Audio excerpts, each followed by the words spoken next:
عشاق الليمون هذا الوصفة ليكم كرامبل او سيترون بزاف بنين ومنعش. نبداو بتحضير الكرامبل. 65 غرام زبده، 75 غرام سكر بني و100 غرام فارينه. نخلطو ونخليه مفتت وندخلو الفرن لمده 15 دقيقه.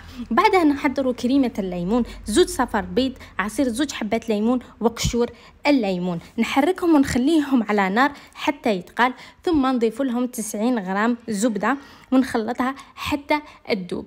من بعد في ليفيغين نحط كريمه الليمون، طبقه من الكرامبل وندخلهم الثلاجه باه يبردوا. واخر طبقه نجهزوا المورينغ، زوج بياض البيض نطلعهم مليح ونضيف لهم 50 غرام سكر ناعم بالتدريج و50 غرام سكر عادي بالتدريج. نحطها كطبقه أخيرة. زينوها كما تحبوا وخلوها تبرد مليح في الفريجيدير وبصحتكم.